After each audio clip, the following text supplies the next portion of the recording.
Hola, bienvenidos a El Desván, el programa de recomendaciones culturales de Virgen de las Angustias Televisión. Hoy vamos a irnos unos años atrás para recomendaros la película Matar a un ruiseñor, de Robert Mulligan.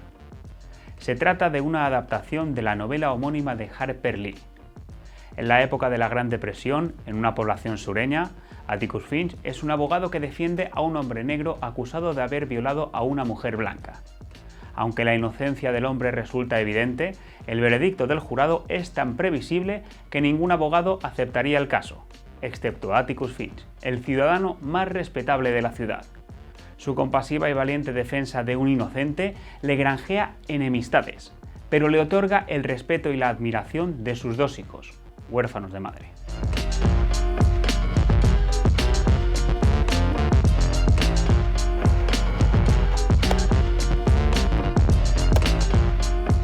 Para hablar de esta película nos acompaña Juan de Dios Salas Chamorro. Él es coordinador de programación y contenidos del Cineclub Universitario Aula de Cine de la UGR y técnico de La Madraza. Juan de Dios, bienvenido. Buenas tardes. Bueno, ¿qué opinión te merece en primer lugar la dirección de Robert Mulligan en esta película?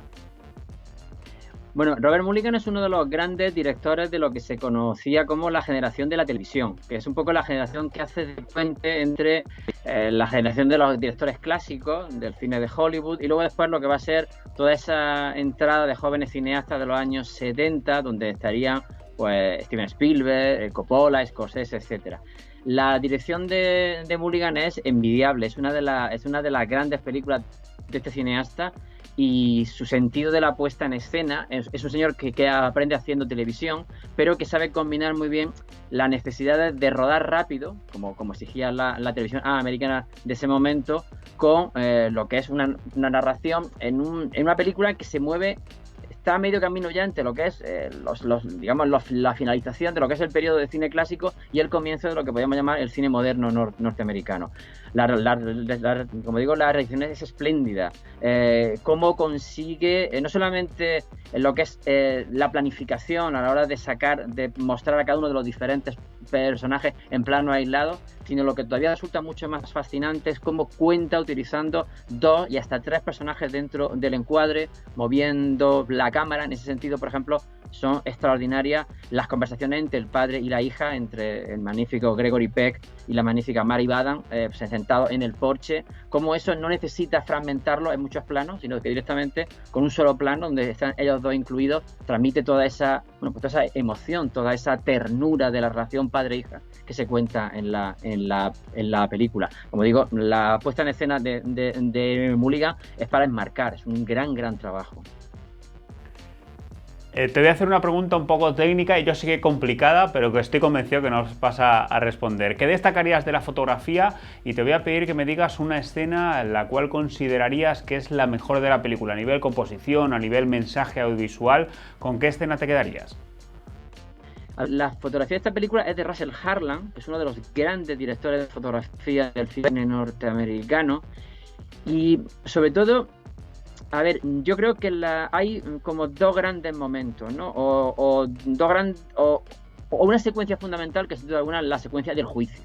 Es decir, cómo construye visualmente ahí, cómo ilumina de una iluminación general a toda la acción, pero luego mediante el acercamiento de cámara, mediante los planos cortos que va haciendo, digamos, Mulligan, va resaltando determinados momentos de enorme tensión.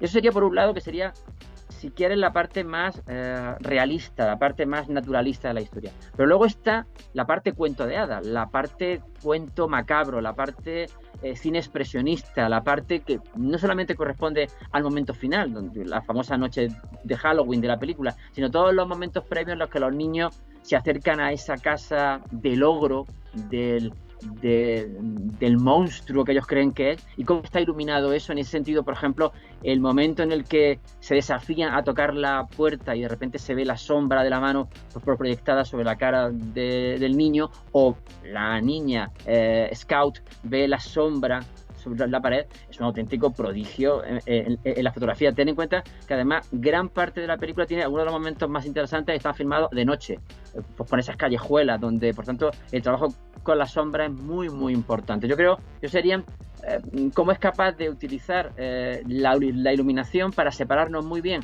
lo que es, digamos, el relato cotidiano de ese relato con tintes fantásticos, con tintes más de películas de terror, entre comillas, que serían todas las escenas nocturnas en las cuales los niños están jugando.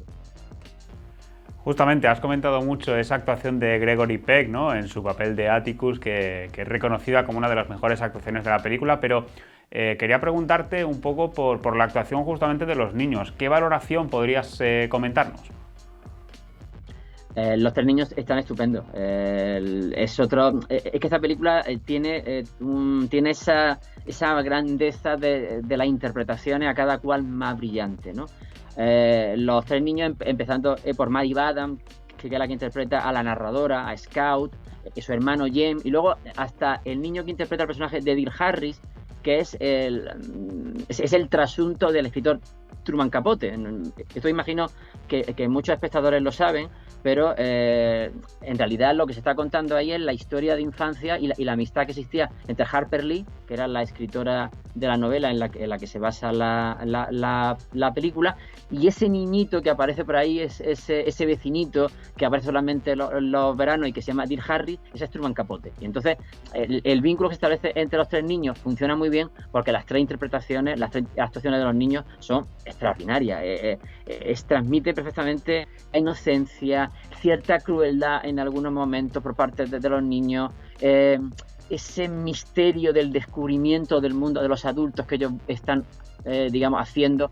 En ese sentido, por ejemplo, también admirable, y a la pregunta que me hacía antes en cuanto a la fotografía, otro momento mágico de la fotografía de Russell Harlan y de la interpretación de ellos, es el momento en el que la turba esa descontrolada va a la cárcel e intenta linchar al personaje al que está defendiendo Gregory Peck. La actuación de los niños y la fotografía ahí es absolutamente sublime. Y Juan de Dios, para terminar, ¿por qué recomendarías esta película, una película de los años 60-70, en 2021? ¿Por qué la recomendarías ahora mismo? A ver, por varias razones, porque yo creo que es una película que tiene esa extraña virtud de combinar lo que cuenta con cómo lo cuenta de una forma admirable. Estamos ante una obra maestra del cine, una de las obras maestras del cine norteamericano de los años 60. Es una película donde, digamos, su discurso, su planteamiento, que como digo, parte de la novela homónima de Harper Lee, que solamente se había escrito un par de años antes, en el año 60, retrata muy bien, esa parte en la cual se cuenta el descubrimiento del mundo de los adultos por parte de los niños, esa relación tan maravillosa que establece entre el padre que educa a sus hijos. Yo creo que nadie que vea la película no sentirá admiración por ese Atticus Finch, ese personaje que interpreta a Gregory Peck. No querría haber tenido un padre como él, o no, incluso no haber querido ser él mismo ese personaje, ¿no? Pero es que además es una película que habla sobre una serie de valores muy notables, como es la defensa de los débiles, la defensa de los inocentes.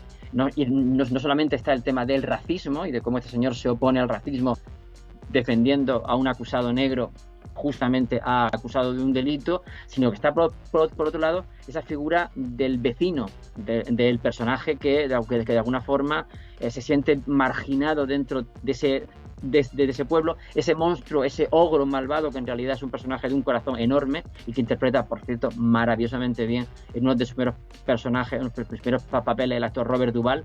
Y también se hace la necesidad de defender a ese personaje. Precisamente ahí viene el título de la película. Matar a un ruiseñor hace referencia a ese personaje débil al que también hay que defender. Por tanto, si la película se llena de todos esos valores, encima además, y esto es muy difícil, y esto es muy muy complicado, normalmente hay grandes películas, o en todo caso películas con muy grandes valores, pero que no están bien contadas y que no son grandes películas, es que además eso está maravillosamente puesto en escena, por todo lo que hemos dicho, lo que es la fotografía, la dirección de Robert Mulligan, la maravillosa música de Elmer Bernstein, esos títulos de crédito que abren la película con esa caja que se abre, un título de crédito realizados por Stephen Frankfurt, que nos abre la caja y nos sumerge en ese mundo de pequeños objetos que hablan de la infancia. es que por todo eso, es una de esas películas por las que no pasa el tiempo y que se deberían de ver cada X años, porque son de una enorme presencia, de una enorme capacidad para conmovernos y para hablarnos de cosas que todavía hoy por desgracia siguen ocurriendo. Pues Juan de Dios, de verdad muchísimas gracias por haber estado con nosotros en este programa. Es un verdadero placer tenerte aquí en El Desván y esperamos que se vuelva a repetir muy pronto. Muchísimas gracias a vosotros por invitarme. Y hasta aquí el programa de hoy. Recordad que podéis seguir todos nuestros contenidos en www.vatelevisión.com y también podéis seguirnos en nuestras redes sociales, en Twitter, en Facebook y en Instagram, @vatelevisión. Muchísimas gracias y hasta la próxima.